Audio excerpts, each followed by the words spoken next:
Welcome into the Gig'em 24/7 Sports Podcast. I am Andrew Hattersley, joined this week by Auburn Undercover's Nathan King to look ahead to this game between A&M and Auburn, two of probably the most disappointing teams in the country this season. Nathan, thanks for jumping on here with us.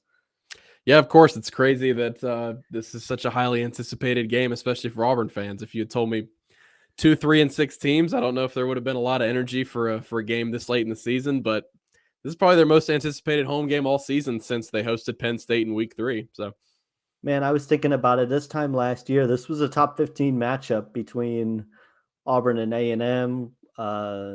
And right around, I think, the college football playoffs. This was the second week after the college football playoff rankings had come out, and since then, so much has changed for both sides. Auburn's obviously got a new interim coach now in Cadillac Williams. What's been the mood around the program since that change was made, and what's maybe been the response from the players the past couple of weeks?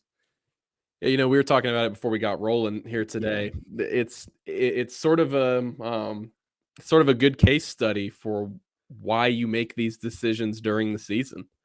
If you had waited until the end of the year, look, it sounds harsh, but everything about this program was getting worse every day that you left Brian Harsin, the head coach. Recruiting, on-field production, retention of players, all that kind of stuff was just going downhill. And so they got the new AD in there and they left it. They made a clean slate for him because the university president that morning on Halloween morning pushed out Brian Harsin. And then they introduced John Cohen, they officially announced John Cohen, the new AD, comes over from Mississippi State. They announced him like 5 hours later. Yeah, and like you mentioned, Cadillac Williams is the interim head coach. That's somebody many college football fans, of course, know. SEC fans know. I'd put him in the, Auburn doesn't have a ring of honor or anything like that, but if they did, he'd be in it. I mean, he's one of the most beloved figures in program history, and the fact that he gets this opportunity, it's pretty special for him, and he's made that known. And look, the fan response has been, we'll start there, I guess. It has been incredible. This was they showed out in Starkville. We've had so many people tell us, both on our board, in person, wherever you want to talk to fans, that they didn't plan on going to that game, didn't plan on going to this game against Texas A&M, and they grabbed those tickets as soon as they could. They had a huge crowd presence there. You can just feel, the energy of this team just being a lot looser. It's not like they wanted Brian Harsin to be fired. It's not like this team hated Brian Harsin. Yeah. But you had this cloud of uncertainty.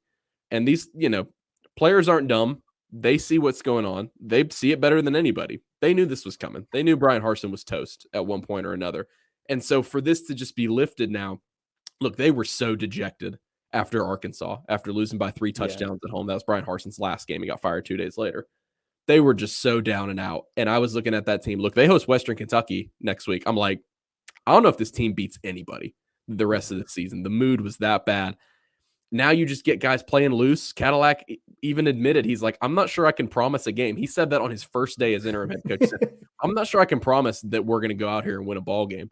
Yeah. But the things that he has said about getting this team to play hard, playing for Auburn, playing for the fan base, playing for the future of this program, man, it's gotten everybody so jazzed up. Like I mentioned, Cadillac is somebody that everybody in this fan base loves. And I can say from talking to players this week, even talking to them after the Mississippi State game, they lost that game in overtime. In all other circumstances, it's 80% of other circumstances, that would have been a gut-wrenching loss. Instead, they're in there with smiles on their faces and saying, man, I'm so proud of us for playing hard. I'm so proud of us for going out there and giving so much effort. You just hadn't seen that much this season. This was a team, people like to say, 1, 2, 3 Cancun. This team was about there a couple weeks ago. And man, they've really turned it around, and now it ends up being to the point we're at now where I expect a complete madhouse on Saturday night. It's the combination of supporting Cadillac Williams, and they're getting some frustrations out. Brian Harsin had really put this program in a hole, and I think they're excited to go out there and let that be known and kind of support the team here in the last couple games of the season.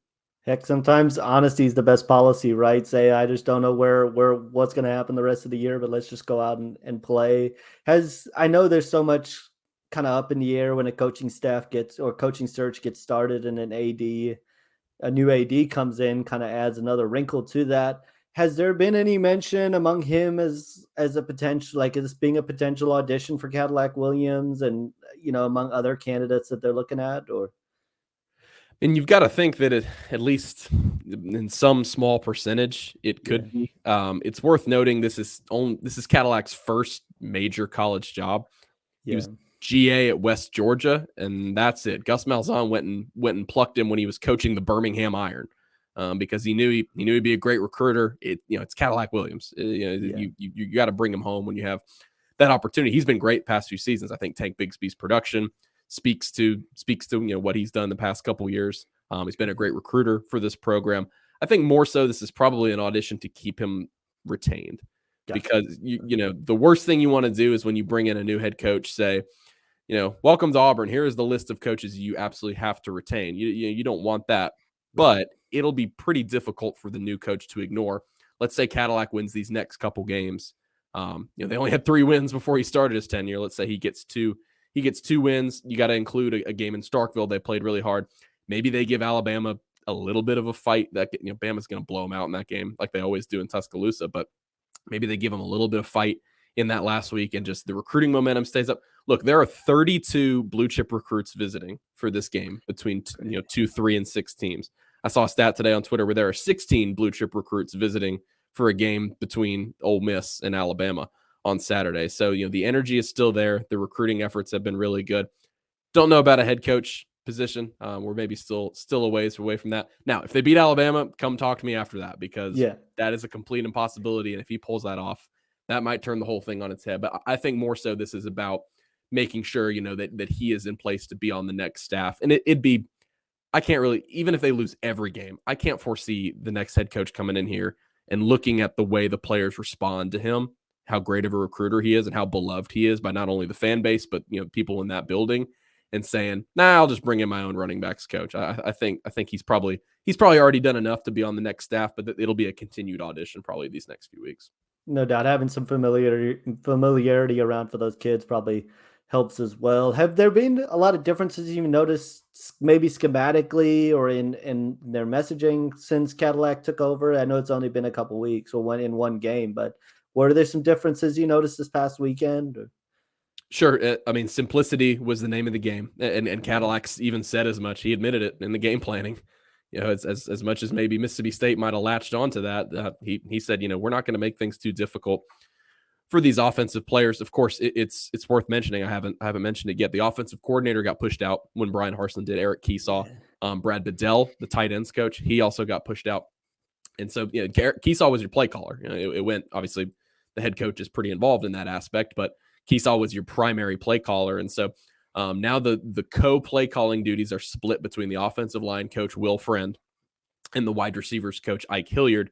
They're splitting play calling duties, being co-offensive coordinators. They kind of learned as they went along. There's a pretty great picture of after a timeout, Will Friend is like behind the bench, away from everybody else, just deep in the playbook, like right. There was a clip on TV of Will Friend flipping through the playbook and Ike standing over his shoulder, and then he points really excitedly. He's like, that's the play, because they just don't know. They don't know what these plays are called. Right. They haven't run plays all season. And so, you wanted to keep things simple. In terms of differences, I will say there was one that actually kind of stood out to me. More designed runs for Robbie Ashford, the quarterback. That was something, we're not coaches, but that was something over the course of the season we were kind of scratching our heads like, this dude's a pretty good athlete. You can get him in the open field, and he's got real home run potential, and he's good for 7 or 8 yards anytime he gets any sort of space. Maybe there needs to be some more design runs for him. It was a lot of quarterback draw, kind of sweep action, pull out a guard, pull out a tight end. That was successful a couple times for them. He actually had 129 sack-adjusted rushing yards in the game against Mississippi State, so I'd expect to see big doses of him. The problem was they wanted to go really run heavy, and their run blocking is still awful. It's atrocious. You look at what Tank Bigsby, I think, had 86 yards and a touchdown in this game, and in that 41-yard touchdown that put him ahead in the fourth quarter and erased the 21-point lead. Yeah, it's going to get a lot of highlights. I said it in our Q&A with Tarpley, but you look at his other carries in the game. He had a carry of 38 yards and a carry of 41 yards. His other carries were like 1, -2, 1, 0, 0, -2, -3. It's feast or famine for this offensive line. Most of the time it's famine. And if you're Texas A&M, you got a good defensive front, they're probably just going to bully them all game long in the run game. But the thing is, Tank Bigsby's an NFL running back, so he can bail you out every once in a while. And in a game like this where first team to 20 probably wins, if he does that a couple times, it might be enough to win. I mentioned real quickly the defensive side, not much changing there. Jeff Schmedding, the defensive coordinator, He's still in place. He's a Boise guy. They probably wanted to push him out, but you're like wondering who else is going to call There's plays. only so many changes you can make in You don't one. want that thing. Their defense has been bad. Don't get me wrong. Yeah. But you don't want things to just completely collapse and give yourself no chance. So he's still in place as the play caller on that side of the ball. And there weren't that many differences in the Mississippi State game. Makes sense. Yeah, A&M sure had some struggles stopping the run as well. On the defensive side of the ball, you mentioned what have they been? It seems like they've been able to generate some pressure and some sacks, but struggled in other areas. What have been the areas of the defense that they've really struggled with so far this year? Their run defense is awful. It's the worst in the past 17 years for the program. Combination of fatigue and discipline. Really, that's what the players have talked about. Number one, you mentioned the defensive line. Couple NFL players up there. Derek Hall, it's gonna be like a 3rd round pick. Colby Wooden, 3rd or 4th round. Really good players along the D line. They play most every snap, and then you have a couple more guys that occupy most every snap they play. So you can wear them down in the run game. The linebackers, Owen Papo's a senior, former 5-star. He's getting his groove back. He was injured last season. Shaky start of the season. He actually looks pretty good right now. The other two really, really struggling. A couple of first-year starters. Wesley Steiner, he only played 6 snaps against Mississippi State. They played 2 walk-ons over him. If that kind of shows you the struggles he's been having. And then Cam Riley, really great athlete, 6'5", 230. Moves like a locomotive. He's a good-looking player, but he's just really kind of struggled for most of this season. And so, guys get to the second level and there's not a lot of support. I don't think the safety run support has been very good. Donovan Kaufman, the Vanderbilt transfer, he's their best tackler there at the safety spots. Nobody else is very elite in that category. And so, and then I also mentioned the discipline. Papo's mentioned it a handful of times. Derek Hall, frustrated one time, mentioned how the same things keep happening week after week in terms of gap integrity. That's a term that people hear all the time when you're talking about run defense, but they're getting their eyes on other things. This is your gap. This is your assignment. If you're a linebacker, come up and fill it. And if something else is happening, don't worry about it. This is your job. Too many guys are looking in other spots, trying to be Superman, trying to do 3 things at once. Yeah. And all of a sudden you get worn down in a D line that's already pretty fatigued. You're having guys trying to, stretch out and do way too much all at once. And so, but like you mentioned, the other spots are not bad. Good pressure. Derek Hall's a good pass rusher. Colby Wooden I think he's got the highest pass rushing grade among interior D linemen in the entire SEC. And you got a couple dudes in the secondary. DJ James has been one of the best corners in the SEC this season. I think he's like a 2nd-team all SEC guy right now, I would imagine. Nehemiah Pritchett has had a pretty strong season. He moved from nickel over to corners. The safeties have been pretty good in coverage. The problem is nobody needs to throw it that often because you just run the ball on them all day long. And so when you run the ball, the pass rush doesn't even really matter either. So it starts there for me. And obviously you look at this game, Devin A-Chain, cannot let him run wild in this game. They're talking about another talented running back you're going against. I think that's probably the number one key for Auburn in this game is whether it's Connor Wigman or Haynes King, make them beat you with their arms because the pass rush is pretty good right now. Secondary's feeling pretty good. But if A&M's game plan for 4 quarters is to run the ball and they're successful with it, that could be some big problems for Auburn. No doubt. I'm looking at Robbie Ashford just to kind of close things out as a young player, obviously not having a great offensive line or playmakers on the outside can make things difficult. What have they tried to do to make things simpler for him as he develops as a passer? What have kind of been the strategies to try to help him out?